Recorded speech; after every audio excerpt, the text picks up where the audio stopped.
So, hello everyone. Happy to be here today. My name is Nick Lee.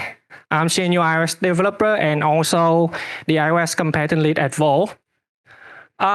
So, a little bit about myself before jumping into the presentation. I have around more than 13 years working experience with mobile application development.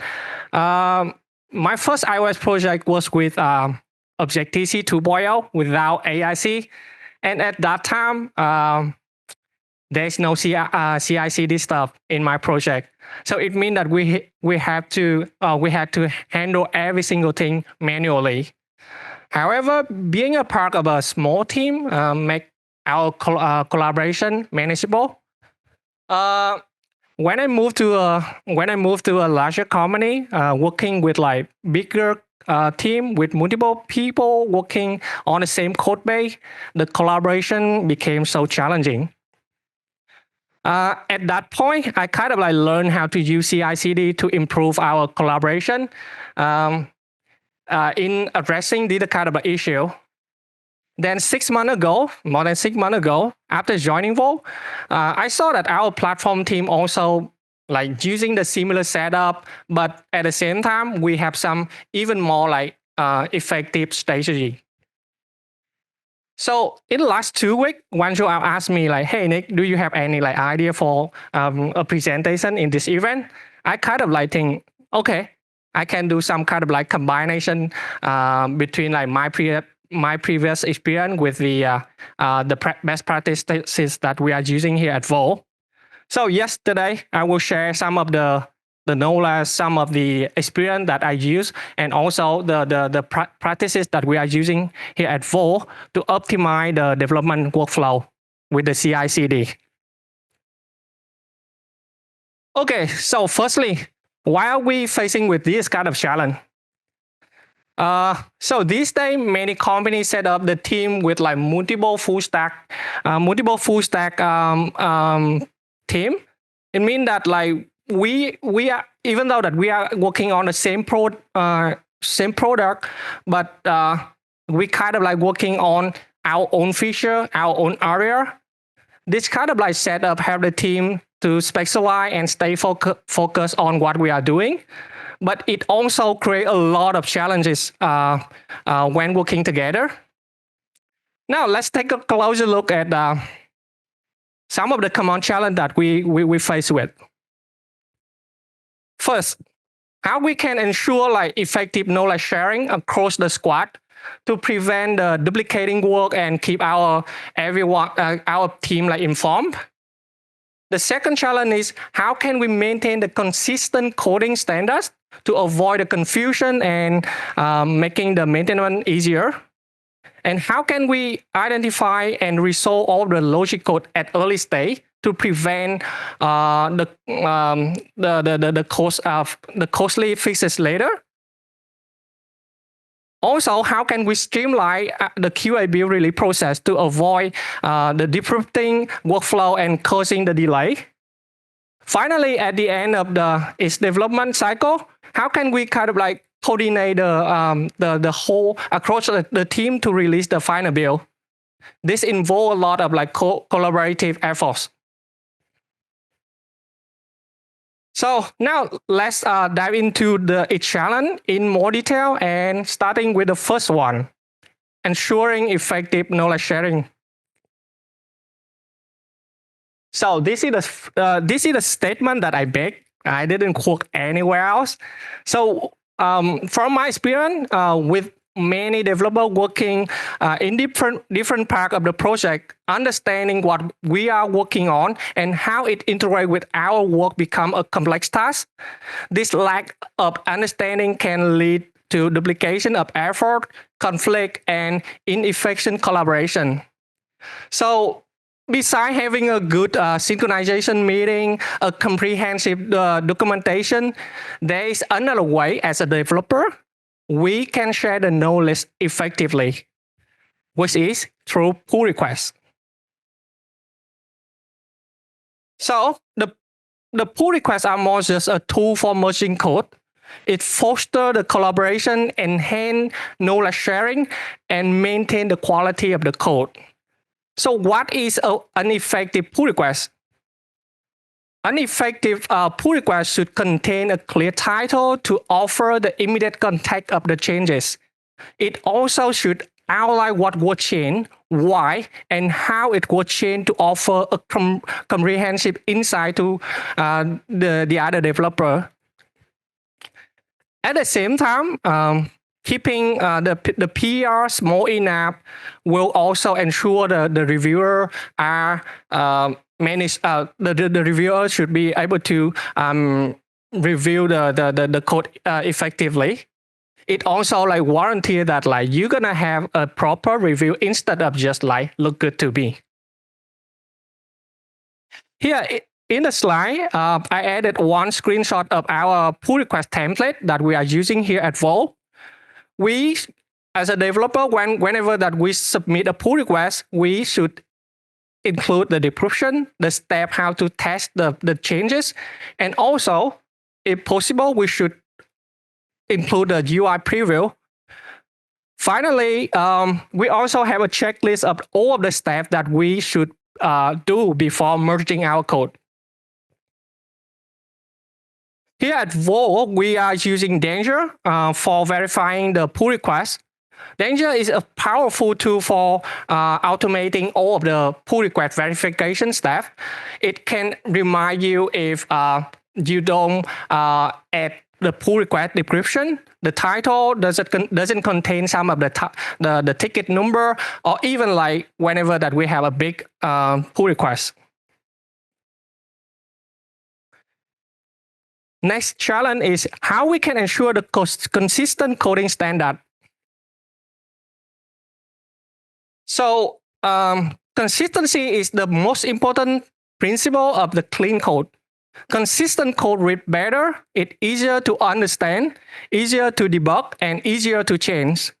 There are many ways to be consistent, but the most important thing is to choose a convention and stick with it. So as a developer, we might have our own preference for writing the code, for naming the method and the variable. But this kind of like multiple style can lead to like inconsistency and also make the code more confused and make the code review process like more challenging, and it even like increase the maintenance complexity.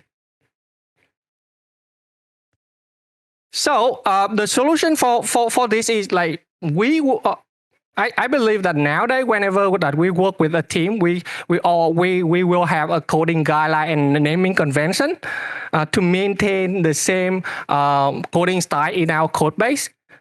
But then, how can we ensure that everyone follow this kind of like standard and guideline? The answer is Swift-Link. Swift-Link is a powerful that enforce the Swift style and the convention. By integrating with Swift-Link with the pull request check, we can ensure the consistency of the code like before merging the code into our main branch. It also helps us to reduce a huge amount of like coding review. The third challenge is how can we identify and resolve the logical error?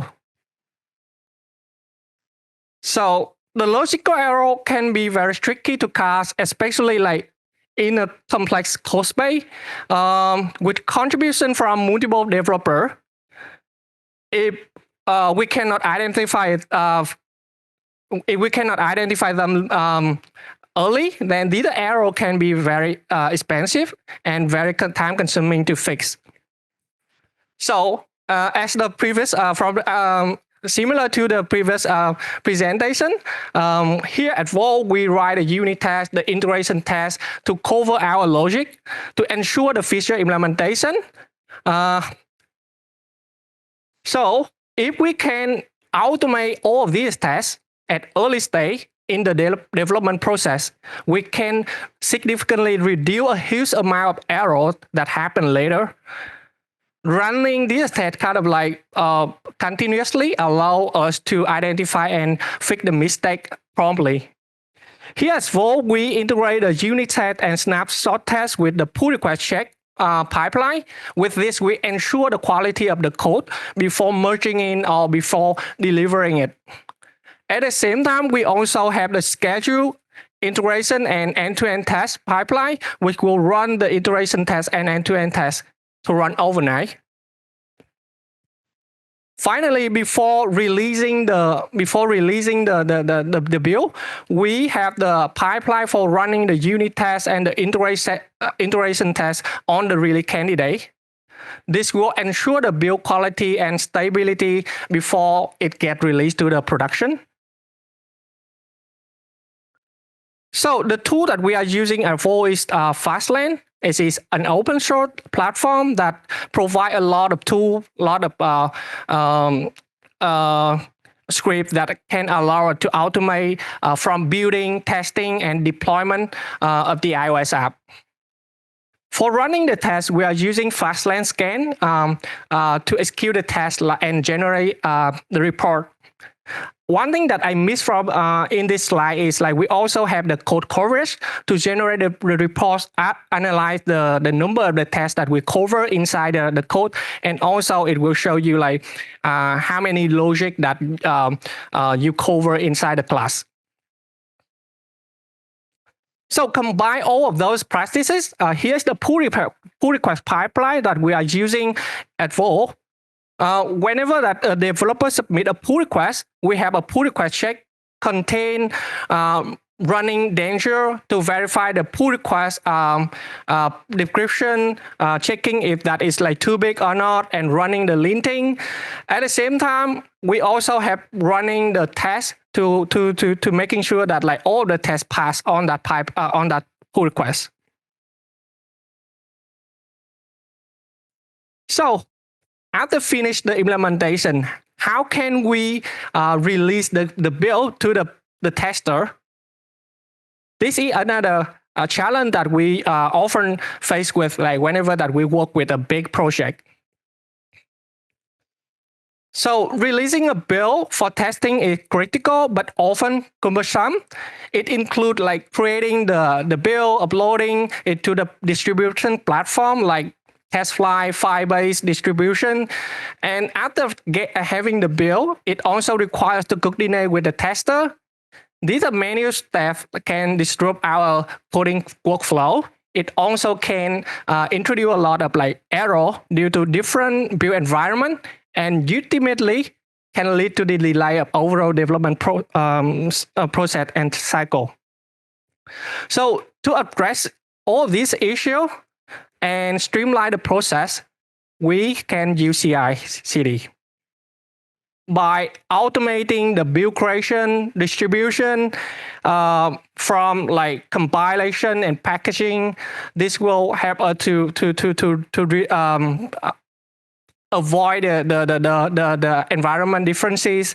And also, after getting the build, we can upload it. The CD will upload this build to the testing platform like TestFlight or Firebase distribution.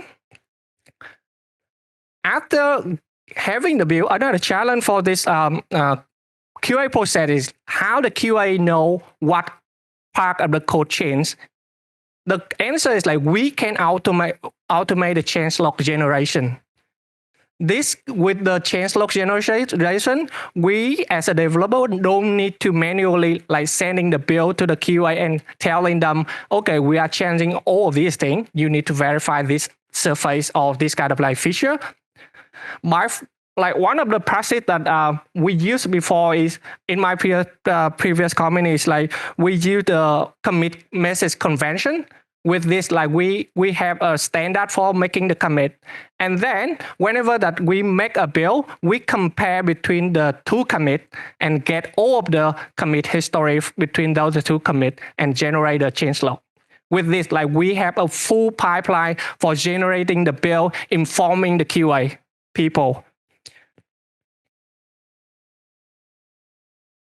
So here, as mentioned in the previous slide, we are using Fastlane, and in order to make the build, we need Fastlane match to manage our code signing credential, and then we also use Fastlane Gym for automate the process for making the build and packaging the app. For uploading the build, we have upload to TestFlight, and for file by attribution, we have the plugin from Google. So as mentioned in the previous slide, I also said that we can use Git log to retrieve all commit between two different commit versions. For the new version, we can generate the change log between like two version tags. And for the pull request, we can generate the change log from the starting point of the branch to the current commit. So here's the QA pipeline for making the build for the pull request. At Wolt, we use the label inside the pull request. So whenever that some developer or someone that tag the pull request tag make build to the pull request, it will trigger the pipeline for running the test and making the build. At the same time, it should generate the change log and send a notification. So at Wolt, same as like Zalando, we encourage people to do the test, to be our tester, to be our QA. So that's why we have the release nightly build pipeline. This is scheduled every night. We run this pipeline and make the build and send the build to TestFlight so that our people can install the app and do the test, like use the app as a production app. And whenever that they face with any issue, they will report the issue to us.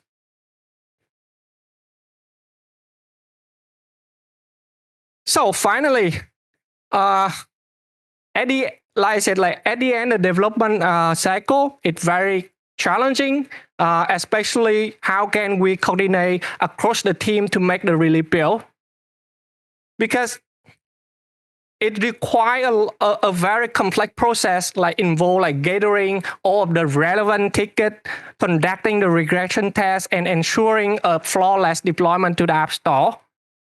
This task is very challenging because it requires to maintain the high delivery quality.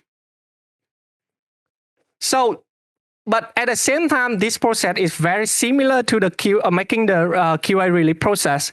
That's why most of the practice that we are using for the QA process is similar to this one. We can automate every single build creation and build uploading to the App Store. And then with Fastlane Deliver, we also can upload the screenshot, the metadata, the app version to App Store. So see, again, similar to the change log that change log generation that we have for the QA pipeline, we can use Git log, which will retrieve all of the commit history between two version tags. With this, we can have all of the changes that include in the version. So this one is the release candidate pipeline that we are having. So right now, actually, currently we use the manual trigger for running the test and then generating the change log, making the build, uploading the build, and send a notification to our people. Yes, that's everything that I have today, and it's much faster than I thought. Thank you.